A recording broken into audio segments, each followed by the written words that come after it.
जय प्रभुपाद जय प्रभुपाद जय प्रभुपाद श्रील प्रभुपाद जय प्रभुपाद जय प्रभुपाद जय प्रभुपाद.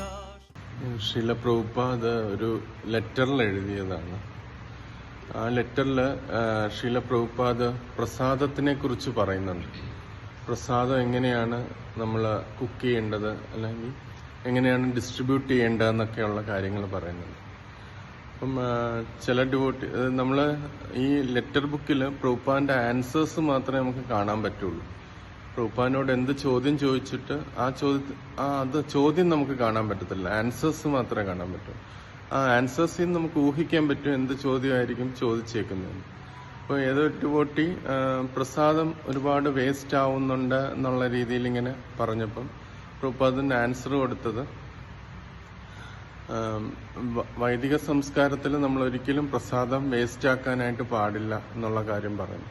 എന്നിട്ട് ആദ്യം ശ്രീല പ്രഭുപാദ് പറയുന്നു, നമ്മൾ എത്ര പേരുണ്ടെന്ന് മുൻകൂട്ടി കണ്ട് അതിനനുസരിച്ച് മാത്രമേ ഭക്ഷണം പാകം ചെയ്യാനായിട്ട് പാടുള്ളൂ. എന്നിട്ട് നമ്മളത് ഡിസ്ട്രിബ്യൂട്ട് ചെയ്യുമ്പം വൈദിക സംസ്കാരത്തിൽ അവർ രണ്ട് വരികളായിട്ടിരിക്കുമ്പം അവരുടെ പ്ലേറ്റിലേക്ക് നമ്മൾ വളരെ ആവശ്യത്തിനുള്ളത് മാത്രമേ ഇടാവൂ. എല്ലാ ഐറ്റംസും ഇടണം. ഇത് വേണോ എന്ന് ചോദിക്കാൻ പാടില്ല, എല്ലാം ഇടണം. ആരെങ്കിലും ഒബ്ജക്റ്റ് ചെയ്താൽ മാത്രം അത് കൊടുക്കാൻ പാടില്ല. അത് അവർ വേണ്ടാന്ന് പറയണം, എന്തെങ്കിലും ഡയറ്റൊക്കെ കാരണം അവർ വേണ്ടാന്ന് പറയുകയാണെങ്കിൽ അത് കൊടുക്കാൻ പാടില്ല. അല്ലാതെ നമ്മൾ വേണോ ഇത് ഇടണോ എന്ന് ചോദിക്കാൻ പാടില്ല. എല്ലാ പ്രസാദവും നമ്മൾ വിളമ്പ് തന്നെ ചെയ്യണം. പക്ഷെ അത് വളരെ കുറച്ച് ലെവലിലേ ചെയ്യാവൂ. എന്നിട്ട് അവർ കഴിച്ചിട്ട് വേണമെങ്കിൽ അവർക്ക് സെക്കൻഡ് റൗണ്ട്, തേർഡ് റൗണ്ട് ഇങ്ങനെ കൊടുക്കാനായിട്ട് പറ്റും. പിന്നെ എക്സ്ട്രാ പ്രസാദം ബാക്കി വന്നു കഴിഞ്ഞാൽ അത് ബാക്കി ഇങ്ങനെ സൂക്ഷിച്ചു വെക്കരുത്. അത് എങ്ങനെയെങ്കിലും ഡിസ്ട്രിബ്യൂട്ട് ചെയ്ത് തീർക്കണം എന്നുള്ള കാര്യം ശ്രീല പ്രഭുപാദ് പറയുന്നുണ്ട്. പിന്നെ വേറൊരാൾ ആ പ്രസാദത്തിനെ കുറിച്ച് ചോദിക്കുന്നത്, എങ്ങനെയാണ് ഈ പ്രോഗ്രാംസ് കണ്ടക്ട് ചെയ്യുമ്പോൾ എങ്ങനെയാണെന്നുള്ള കാര്യം പറയുന്നുണ്ട്.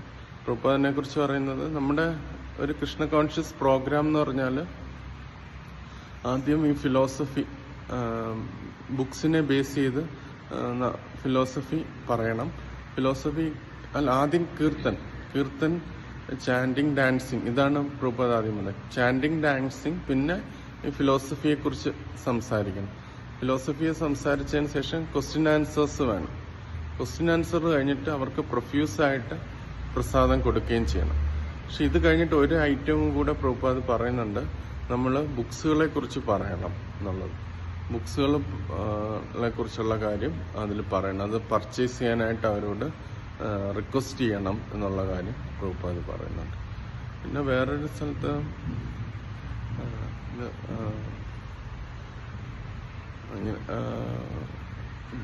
ഇത്രയും തന്നെ പറഞ്ഞു, കുറെ വായിച്ചു.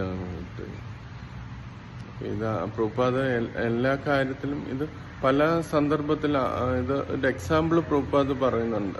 ഇത് എങ്ങനെയാ പ്രഭുപാദ് തന്നെ ചെയ്ത് എങ്ങനെയാണ് 1971 സാൻ ഫ്രാൻസിസ്കോ രഥയാത്രയിൽ പ്രഭുപാദിന്റെ ലെക്ചർ കേട്ടു. അതിനകത്ത് പ്രഭുപാദ് ഇങ്ങനെ ഇത് പറയുന്നുണ്ട്, ഈ ഓരോ ഫിലോസഫി കറക്റ്റായിട്ട് പറയുന്നുണ്ട്.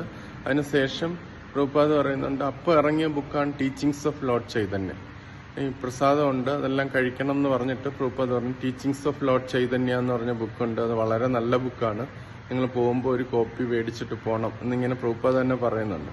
എന്നിട്ട് പ്രഭുപാദ് വീണ്ടും ഒരിത് പറയുന്നുണ്ട്, നിങ്ങൾക്ക് ഇൻ കേസ് അത് വായിക്കാനുള്ള ഇൻക്ലിനേഷൻ ഇല്ലെങ്കിൽ സാരമില്ല, നിങ്ങൾ ജപിച്ചാൽ മതി എന്നിങ്ങനെ പറയുന്നു. അപ്പോൾ പ്രഭുപാദ് ഈ ലെറ്റേഴ്സിൽ എഴുതിയ കാര്യങ്ങൾ തന്നെ അദ്ദേഹം ഈ ലെക്ചേഴ്സിലൂടെ അത് നമുക്ക് ഡെമോൺസ്ട്രേറ്റ് ചെയ്ത് കാണിച്ചു തരുന്നുണ്ട്. എങ്ങനെയാണ് ഒരു കൃഷ്ണ കോൺഷ്യസ് പ്രോഗ്രാം നടത്തേണ്ടത്, എങ്ങനെയാണ് പ്രസാദം കറക്റ്റായിട്ട് ചെയ്യേണ്ടത്, എങ്ങനെയാണ് ബുക്കിനെ പ്രസന്റ് ചെയ്യേണ്ടത് എന്നുള്ള കാര്യങ്ങൾ പറഞ്ഞു തരുന്നുണ്ട്.